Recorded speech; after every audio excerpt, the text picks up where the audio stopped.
एक दुकानदार अंकित मूल्य पर 10% छूट देने के बाद भी 26% लाभ कमा लेता है। यदि वस्तु का क्रय मूल्य 800 रुपये है तो अंकित मूल्य ज्ञात करो। यानी इस बार क्रय मूल्य दिया हुआ है, वस्तु का कॉस्ट प्राइस क्या है 800 रुपये है और 26% लाभ कमाता है, यानी प्रॉफिट कितना कमाता है 26%। अर्थात दुकानदार 800 रुपये दुकानदार वस्तु का क्रय मूल्य है और इस पर वो 26% लाभ कमा रहा है, तो वस्तु कितने में बेचेगा, तो 800 गुणा 126 बट्टे 100, 2 0 से 2 0 कैंसिल, 8 8 से 50, 4 8 2 16 4 20, 2 8 2 10 2 12 10, ठीक।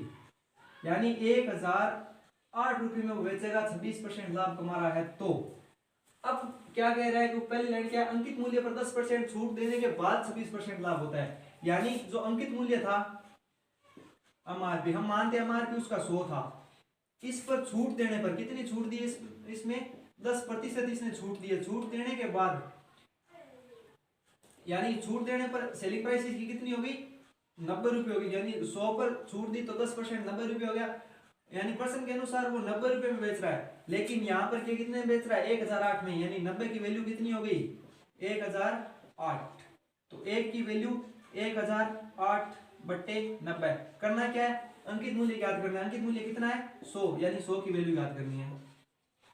तो 0 से 0 कैंसिल, 9 एकम 9, 9 एकम 9, 9 2 18, 112, 112 को 10 से गुणा करने पर 1120, यानी 1120 रुपये क्या हो गया इसका अंकित मूल्य हो गया।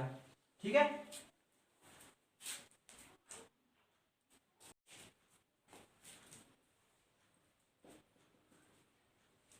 देखो बंसी एक पुरानी कार को खरीदता है तथा इसकी मरम्मत में 3000 का खर्चा और कर देता है। पहले तो वो कार को खरीदता है और फिर 3000 इसका खर्च और कर देता है मरम्मत यानी कार को ठीक करवाने के लिए।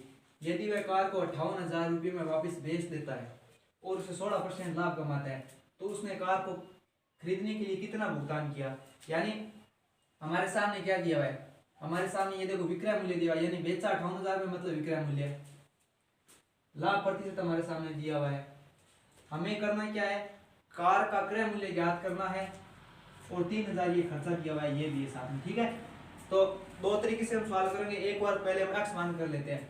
माना कि इसने कार को एक्स में खरीदा, ठीक है, अब एक्स में खरीदा है और 3000 का ऊपर आते ही ये खर्च कर दिया लाते ही, एक्स में खरीदा और 3000 खर्च कर दिया, ये तो इसका क्रय मूल्य हो गया।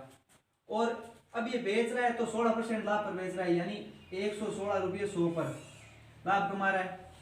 यानी ये तो इसका क्रय मूल्य है, क्रय मूल्य का 116% जब लाभ पर बेचता है तो ये कह रहा है, सवाल कह रहा है कि 58,000 में बिक रहा है हमारा, ये कार 58,000 में बिक रही है। ठीक है, तो अब क्या करते हैं, संख्या का पक्षांतरण करना पड़ेगा। जब इस तरह सिचुएशन आ जाए कि बराबर से इधर की संख्या आ जाए और इधर की संख्या आ जाए तो यहाँ पर सिर्फ अक्स रखना है, बाकी सारी गणित की संख्याओं को इस तरफ लाना है पक्षांतरण में, उनके स्टेप वाइज स्टेप लाना है। कैसे, ये कोष्टक वाला है तो पूरा कोष्टक ऐसे रख दो, अक्स प्लस 3000 बराबर 58,000 तो है ही बराबर में,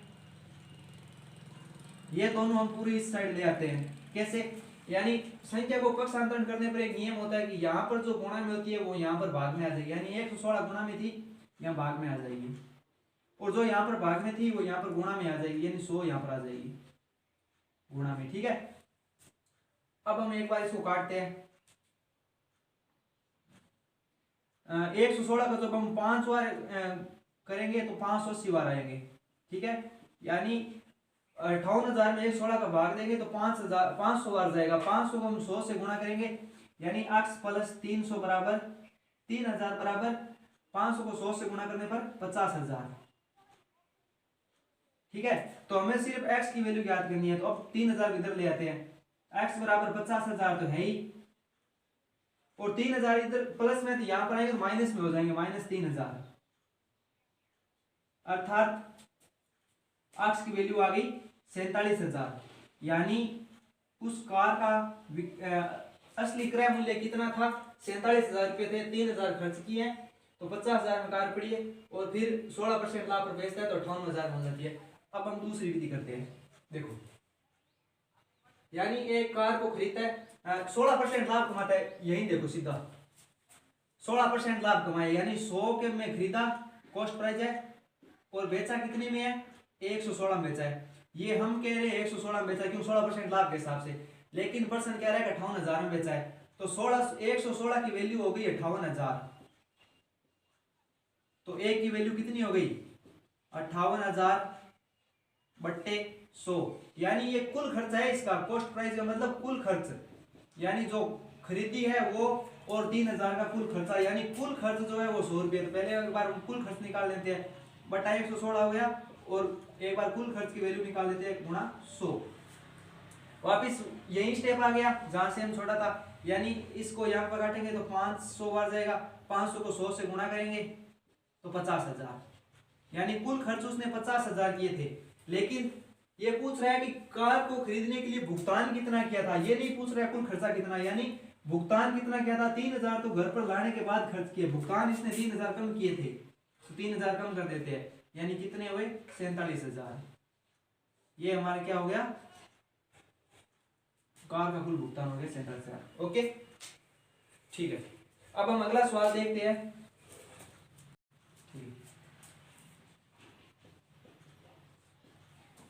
ए ने बी को 15% लाभ पर एक खिलौना बेचा है, यानी ए ने बी को एक खिलौना बेचा है जो कि 15% लाभ पर बेचा गया है। बाद में बी ने ए को यही खिलौना, यानी वो सेम का सेम वापस वही खिलौना है, वो 20% लाभ पर वापस ए को दे दिया है, और 552 रुपये का उसने लाभ कमाया। किसने कमाया, बी ने कमाया, ए को वापस देकर। तो ए ने खिलौने के लिए वास्तव में कितना भुगतान किया था, यानी ए ने शुरू में ये जो खिलौना लिया था वो कितना भुगतान किया था ये बताना, ठीक है। तो हमें करना क्या है, पहले तो करते हैं कि माना कि खिलौने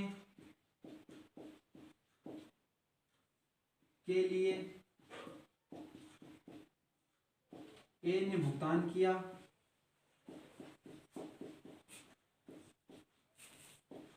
कितना किया x रुपये। इस सवाल को हम दो तरीके से करेंगे, एक x मान कर करेंगे, एक सीधा डायरेक्ट करेंगे, ठीक है।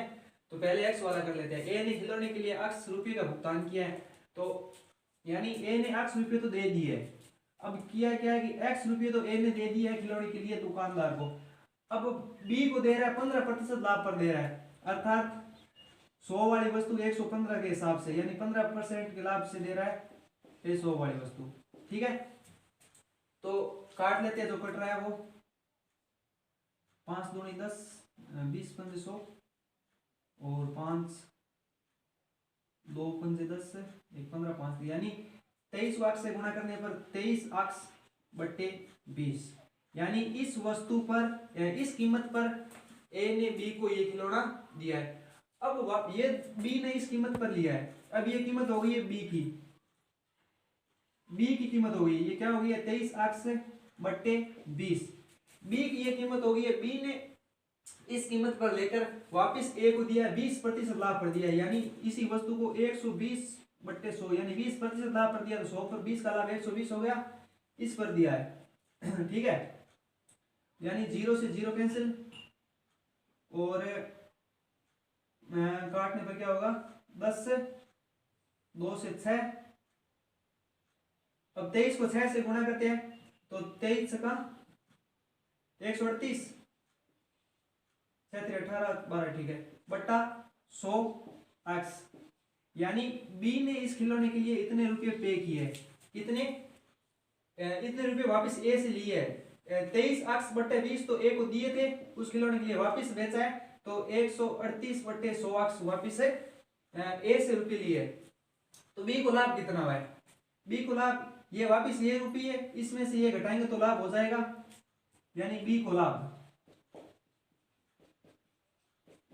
हुआ है 138 बट्टा 100 x माइनस 23 x बट्टे 20, यानी बी ने ये रुपये तो खिलौने के लिए पे किए थे, और अब वापस ए से इस रुपये में खिलौना ए को वापस बेच रहा है, तो जो पहले दिए थे वो बाद जो ले रहा है उसमें से वो घटाएंगे तो हमारा लाभ हो जाएगा। अब हम इस बाकी को करते हैं, तो हमारा 100 लघुत्तम आ गया, 100 में 100 का भाग दिया एक बार के, 138 से गुणा किया 138 x, माइनस 100 में 20 का भाग दिया, 500 आ गया, और 5 को 23 से गुणा करने पर 5 3 15 सिर्फ एक, और 5 10 1 11 115 अक्स। 138 में से 115 घटाने पर कितने आएंगे?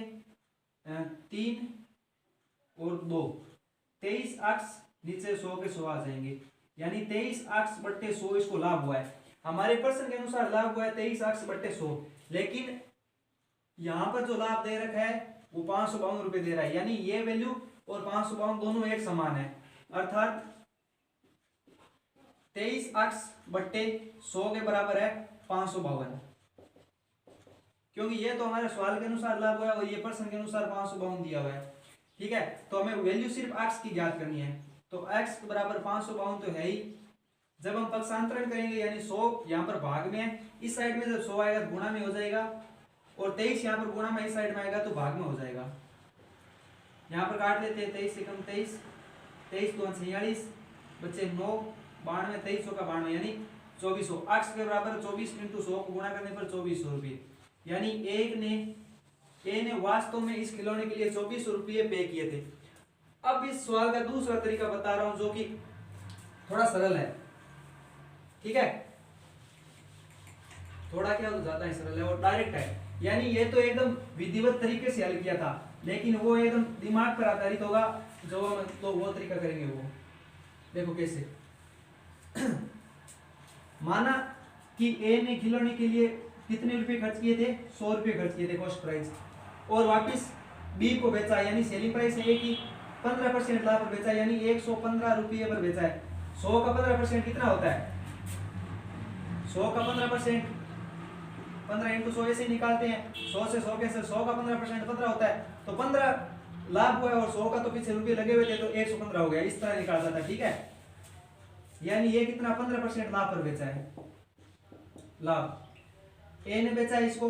अब वापस ये बी ने लिया इतने में 115 में, अब बी क्या कर रहा है? वापस ए को बेच रहा है, कितने पर? 20% लाभ पर, यानी 20% लाभ पर, यानी 115 तो बी का, ये बी की कॉस्ट प्राइस है बी की ये, क्योंकि बी ने 115 में खरीदा है, और वापस बेच रहा है 20% लाभ पर, यानी 120 के हिसाब से बेच रहा है बट्टे 100 के हिसाब से। ठीक है, 0 से 0 कैंसिल, 5 से काटने पर 2 बार, और 5 से काटने पर 5 दूनी 10, 1 15, 5 3 15, 23, 2 एकम 2, 6 दूनी 12, 23 से कहाँ 138, यानी 138 में वापस ए ले रहा है। आई बात समझ में? यानी बी ने 15% के हिसाब से ए से लिया तो 115 में लिया, वापस 20% लाभ से बेच रहा है तो 138 में वापस बेच रहा है, अर्थात 115 में खरीदा है और 138 में वापस ए को बेचा है, यानी लाभ कितना हुआ है? बी को लाभ हुआ है 138 माइनस 115, कितने का लाभ हुआ है? 23 रुपए का लाभ हुआ है हमारे अनुसार, लेकिन सवाल के अनुसार कितना हो रहा है? 552 रुपए। तो ए की वैल्यू क्या आ गई? 552 बट्टे 23। वैल्यू किसकी ज्ञात करनी है? वास्तविक मूल्य की ज्ञात करनी है। वास्तव में कितना था? तो वास्तव में 100, तो 100 की वैल्यू ज्ञात करनी है। अभी ये आया था हमारा जो मैंने किया था, यानी 23 से कम 23, 23 2 46, 4 9 9 बचे 92, 23 होगा 92, यानी 24 को 100 से गुणा करने पर कितने आएंगे? रुपये 2400। यानी करना क्या है? देखो एकदम इजी सवाल है, दोबारा थोड़ा सा बता देता हूँ। एकदम जैसे एक अक्स मानकर करेंगे तो पूरा डिटेल में जाना पड़ेगा, नहीं तो समझ पर आधारित है। कैसे कि ए ने बी को 15% लाभ पर बेचा, यानी 100 की जो वस्तु थी वो 115 में बेच दी। अब बी क्या कर रहा है? वापिस ए को बेच रहा है, कितने पर? 20% लाभ पर, यानी उसकी क्रय मूल्य 115 था तो उसका 20% लाभ हो गया 138। अब उसका लाभ कितना हुआ है? यानी 115 में खरीदी, 138 में बेची है, तो 23 रुपये का लाभ हुआ है। हमारे अनुसार 23 का हुआ है, लेकिन पर्सन के अनुसार 552 का हुआ है।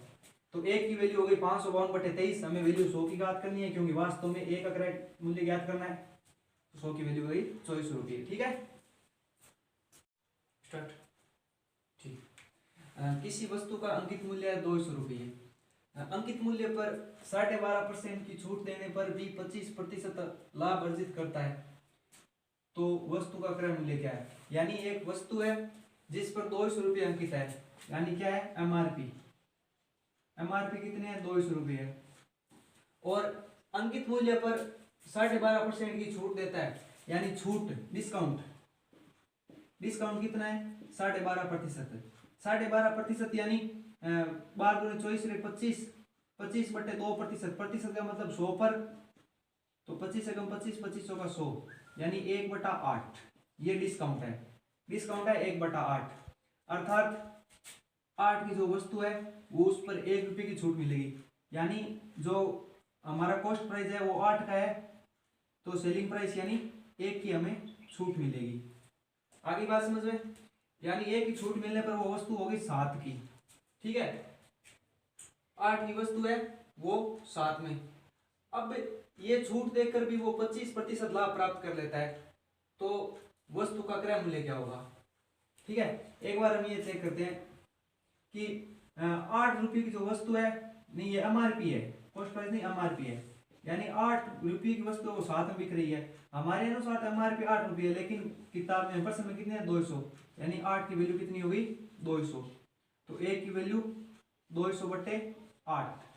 करना क्या है, सेलिंग प्राइस याद करनी है। सेलिंग प्राइस हमें 7 से गुणा करना है। 8 एकम 8, 25 8 200, 25 को 7 से गुणा करने पर 25 आता 175, यानी 12.5% छूट देने पर वो वस्तु 200 की जो अंकित मूल्य की वस्तु है 12.5% छूट देने पर वो 175 रुपये में बेचता है। अब 25% वो लाभ कमाता है, तो वस्तु का क्रय मूल्य क्या होगा, यानी 175 में बेचने पर भी वो 25% लाभ कमा लेता है, अर्थात 25% लाभ प्रतिशत है 25%। प्रतिशत यानी प्रति 100 पर, यानी 25 एकम 25, 2500 का 100, यानी जो 4 की वस्तु है उस पर 1 रुपये का लाभ कमा रहा है, यानी 4 की जो वस्तु है वो 5 में बेच रहा है। कितने में बेच रहा है 5 में। वस्तु का क्रय मूल्य ज्ञात करना है, तो हमारे अनुसार 5 में बेच रहा है, लेकिन पर्सन के अनुसार वो 175 में बेच रहा है, यानी 5 की वैल्यू हो गई 175, तो 1 की वैल्यू हो गई 175/5। ज्ञात क्या करना है, 4 की वैल्यू ज्ञात करनी है, क्योंकि क्रय मूल्य ज्ञात करना है, तो हम 4 की वैल्यू हो गई 5 से कम 5, 5 × 15, 2 25, 5 × 5 25, 35 × 4 35 × 70 70 140, यानी उस वस्तु का ओरिजिनल क्रय मूल्य कितना है 140 रुपये है। ठीक है।